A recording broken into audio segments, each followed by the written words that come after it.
Hello and welcome to downtown, which doesn't look like we're downtown today.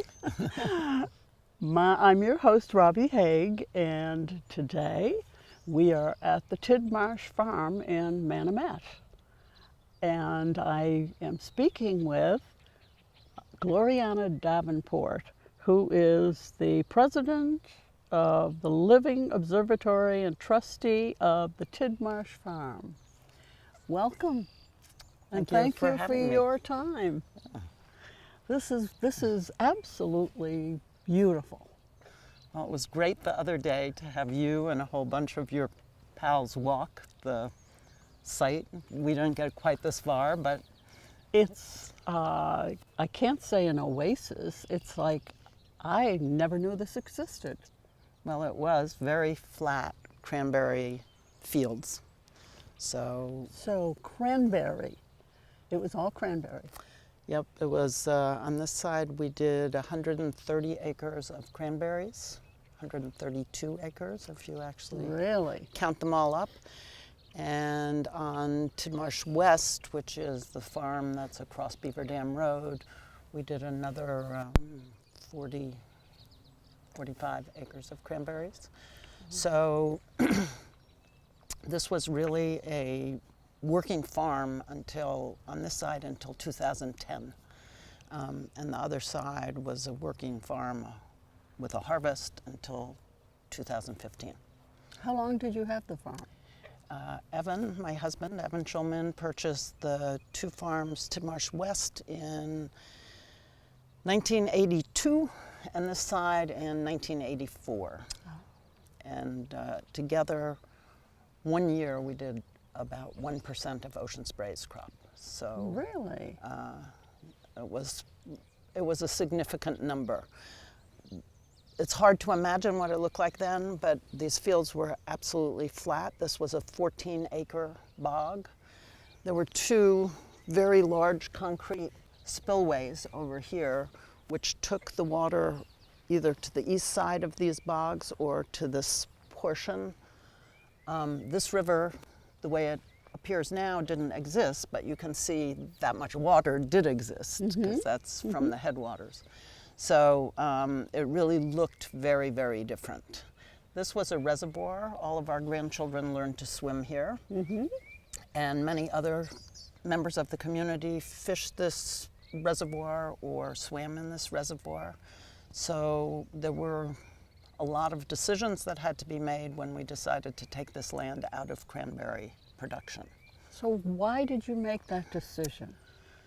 A few reasons. One is the farm was owned by our children, who are 3 children who are very green. They really didn't like the amount of chemicals we were putting on the land or the intensity of the farming practice. And they would have had to take care of how they were going to divide the land when we passed away, and we thought that wasn't really very fair to them. They agreed that we should take it out of production. Second reason is the cranberry industry is changing very fast. The technology of growing cranberries has changed. You don't think of a plant as technology, but actually it is.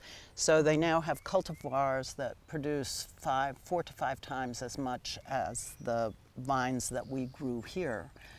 And those are being planted largely in Wisconsin and Canada, where land is a little cheaper. And they're upland bogs, so they're rectangular bogs. They can really water them through advanced irrigation systems, and they, can take care of the weeding and all the other things that you do, adding sand to the bogs in a very efficient manner. So it's much cheaper to grow them. So we saw that change coming. And we just had a family conversation. What did we want to do with this land? And the decision was that it would not be efficient to farm them. We would not be able to, make a return on the farm itself from farming, and that we needed more nature in Manomet. We have the headwaters here. As you can see, when this river gets down to Route 3A, it passes about 17 cubic feet of water a second. So it's a lot of water. And we were able to take out all the dams, so we now have free passage for wildlife, and the herring are running again in the river. So nice. the idea is to take this farmland and sort of restart it now that it's, 120 years after the time that it was made actually into cranberry bogs. Wow. And you were saying that it takes a lot of chemicals to make cranberries.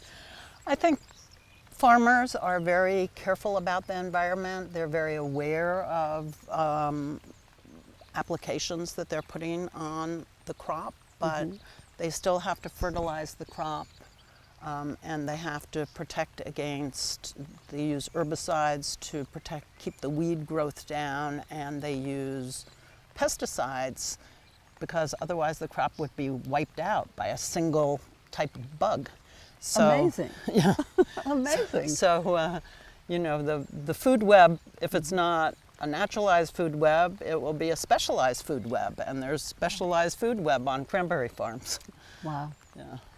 I did hear the story of a gentleman who wanted his cranberry farm to go organic, and he was sitting eating a sandwich at lunch when a frog came out to have some lunch also.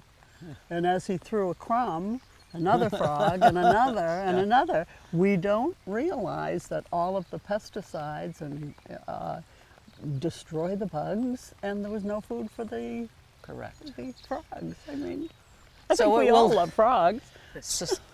So it will take a while to bring this back. Yeah.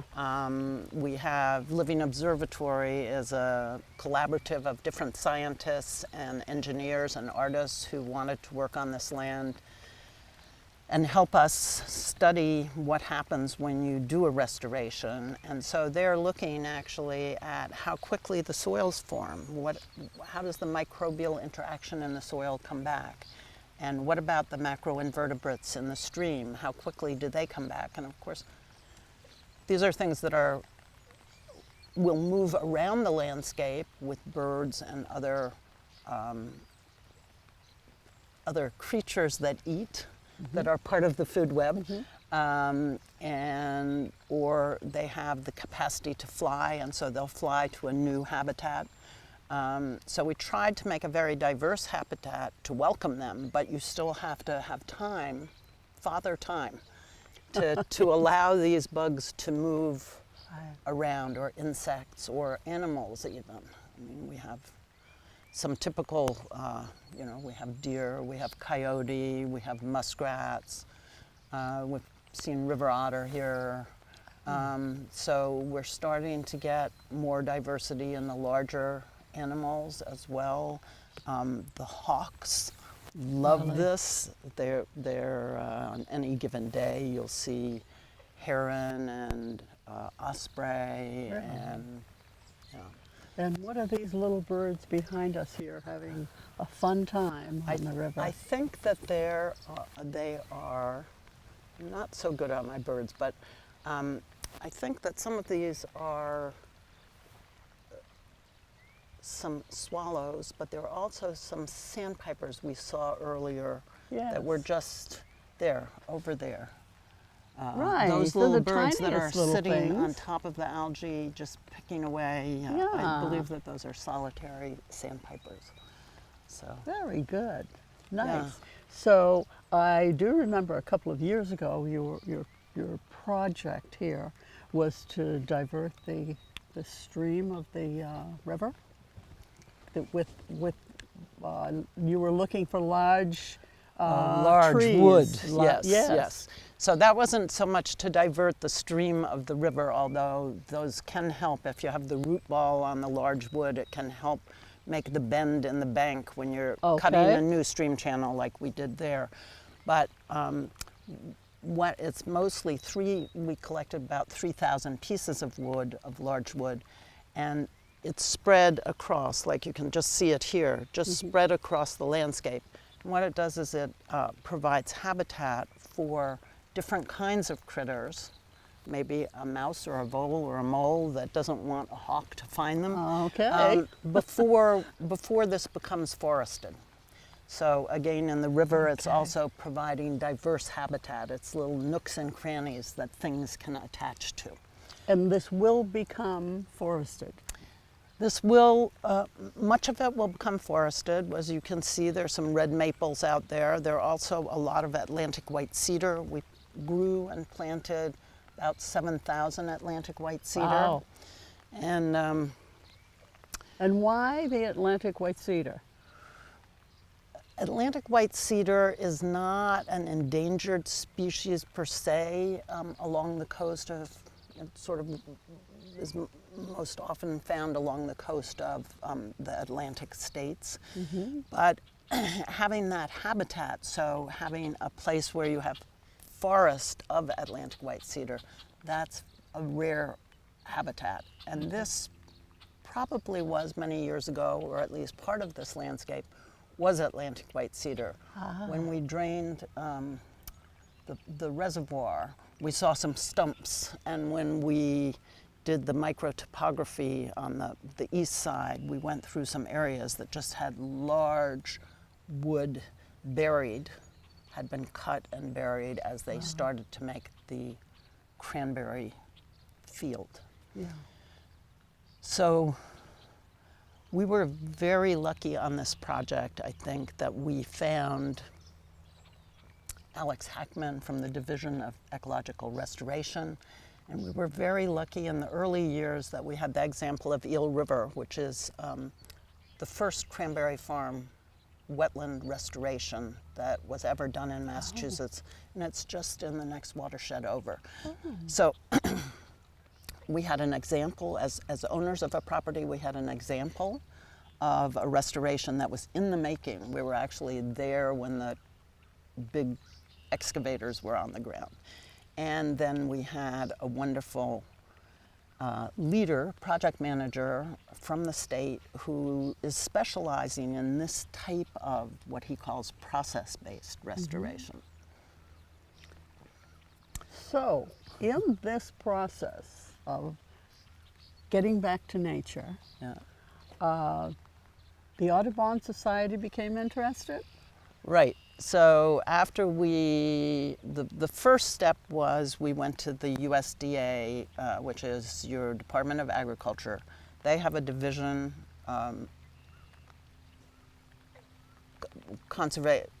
which specializes in conservation, and actually through the Farm Bill has money to help farmers take land out of production. Okay. So we put an easement, 2010 we put an easement on this land. We met Alex Hackman of the Division of Ecological Restoration. We became a priority project for the state. Because this was a very large farm and it had a lot of groundwater, and we could have free passage from headwaters to ocean after a project like this. So there was a lot of interest. Okay. About that time, we also realized as a family we didn't want to run and knew nothing about how to run a public sanctuary. And so we called up Mass Audubon, we talked to Bob Wilbur, and that was sort of the first introduction. And then Evan remembered that he had a good friend from his days at Battery March, which is a financial management firm in Boston, Debbie Miller, who was on the board of Mass Audubon. So we called Debbie Miller, we had her come for a lunch and walk the property, gave her our version of the vision. She then talked to others at Mass Audubon, and Bob Wilbur, who is head of conservation land acquisition for Mass Audubon, got very excited about this project, and he was really a champion within the organization to say, this is a property that's going to be restored, and the exciting thing is that the public will be able to watch over the next 20 or 30 years a rapid change across this landscape. Wow. And it's also within a mile of the ocean, so in the case of sea level rise, it will also serve to mitigate some of the adverse effects of that. and that, again, that will be visible to the public, because when you do a restoration like this, it's like you have time zero. When those trucks leave this landscape, which they left they left in October of 2016, so not even a year ago. Okay. The change starts to happen, and it's very rapid in the beginning. So if you came back here 2 years from now, these Atlantic white cedars that you see here would all be probably almost at your height, or maybe a little bit over your head. And then in another... And you planted 7,000 of them. We planted 7,000 Atlantic white cedars, and we also, as you can see, have a lot of maples. You can see already how tall they are. Yeah. They were already on this bog before we started with the excavators. So you have this really unusual opportunity to watch change in nature, and particularly change that has to do with things like the food web, the water quality, the soil formation. And so that's, Living Observatory is partnering with Mass Audubon. Mass Audubon is almost ready to purchase this side. Really? The town of Plymouth has already purchased Tidmarsh West. So that closed 2 weeks ago or something, a week ago. And what will the town of Plymouth do with it? Well, this will all be run as a 610, basically a very large open space, but there'll be some different uses. On this side, for instance, though, because Mass Audubon does not allow dog walking or horse riding on their property, there's no dog walking or horse riding. On the other side, that might be allowed. That's up to the town of Plymouth. I believe it will be allowed. Also, the science pieces that we're doing under Living Observatory will be a little different. We learned a great deal about what happened on this side. In order to do a good science project, you need to have data prior to the restoration, or if you're looking at change that goes past the restoration. So we did a lot of things on this side. We're able to do some other things on that side because it's 5 years later. Okay. And that helps. Yeah.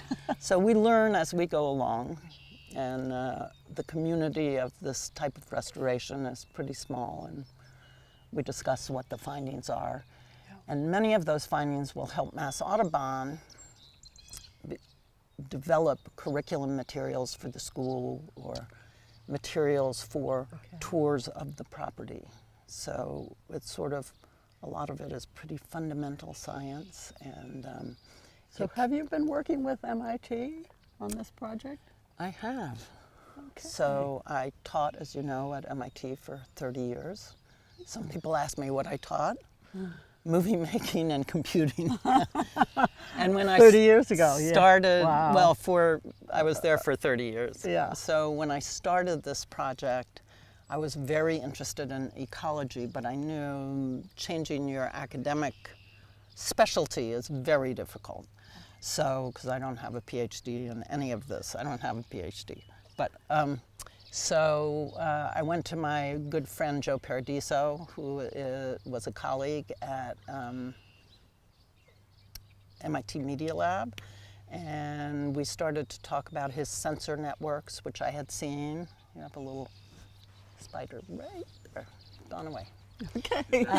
That's going to be cut. Yeah. So, so he does dense sensor networks and new kinds of sensor networks, and one of his students is specializing in making the environmental sensors that we're using on this property that measure light, barometric pressure, soil moisture, moisture in the air, and these, and they can also, microphones and cameras can be attached to this network. So they're really trying to make a portrait of this landscape in change, but where some sensor data is part of the imagery. So it might say at the bottom of your video here that the barometric pressure just fell a little. You know, the difference between 10 minutes ago and now. Really? So Wow. there are a lot of sensors positioned over there. There's a lot of microphones. There's some cameras. And again, in a collaborative agreement with Mass Audubon, we're going to continue the use of many of these things so that we have a long-term record of the changes to the property. Wow. So it's not just a simple going from a cranberry bog to back to nature. There's a great deal more involved than we would ever know. Right, and you might not see, but the thing about it is that the United States spends a great deal of money on restoration. We don't have, for the most part, money is not allocated to really measure or invite the public to understand what happened over time due to that restoration. And that message is really important if we want to develop more respect for the land, if we want to figure out how to solve some of our really big issues, like we have shopping malls. Shopping malls have a lot of hardscape. We know hardscape, it's not very good for the environment because it's very unporous, but we don't have any social mechanism to say when a shopping mall is no longer needed, there's some money to take out that hard top and to reset that area to a natural area. Now, sometimes people buy it and they repurpose it, they reuse it. That's all okay, nothing wrong with that. I think a great example are the mills of 100 years ago. Some of them have become wonderful malls and restaurants, and they're really on beautiful river settings. But in general, we don't have those mechanisms built into the use of land. And so our position is those mechanisms should eventually be incorporated. And if you have a farm, if it stays a farm, great. But if it doesn't stay a farm, you need to do certain things to mitigate the impact that farming has caused. Wow. So, a wonderful story. Gloriana, I didn't know what I was about to learn. dive into it. And it's been quite a dive. This is absolutely wonderful. It is just pretty beautiful, and yes. the sounds are great. So you haven't been sorry that you undertook this project, obviously. Not at all. And are you going to continue, you and your husband going to continue to live on the property when We Audubon's are. there? We've carved out about 17 acres for our own use, and we have some easements with Mass Audubon that will allow us to, for instance, use the road and the barn. We have a lease on the barn, so we'll continue to grow native plants at least until perhaps there will be later on Mass Audubon might get interested in that, and we might figure out a way to be more collaborative about it. And then I will continue to run Living Observatory. Excellent. So, because we want the results that we are finding from this restoration to impact other restorations. Very good. And we think that the cranberry, there will be other farmers who are interested in how they can do something like this. So there's a lot of work still to be done. So it's an ongoing project. And then, from the point of view of school children, Right. we have a record here that takes us back, we could go back 10,000 years and say 10,000 years there was a glacier here, everything was sort of the same height. But then what happened? Well, our most recent findings on some deep cores we took is there was probably a sedimentary lake here for the first 5,000 years after glacial retreat. And it was only after that that the peat started to grow in the kettle holes, and the land became appropriate for what happened in 1900, which was the edge of the floodplain got delineated, and the floodplain got a little flatter than it had been before, and sand got applied, and the commerce of cranberries took place here. So understanding that land use changes is a wonderful perspective from which you can make lots of different curriculum materials. Very good. So we have herrings. Our first one with the Mass Audubon will be the river and the river herring, and where they come from, and what the food web is. And Well, we will continue to follow. okay. Thank you so very much. Sure. It's been wonderful. Well, And thank you out there for being part of this. We probably will continue to walk around the property, but we hope to see you all again real soon. This is your host, Robbie Haig, for Sandwich Access TV, and we'll see you soon.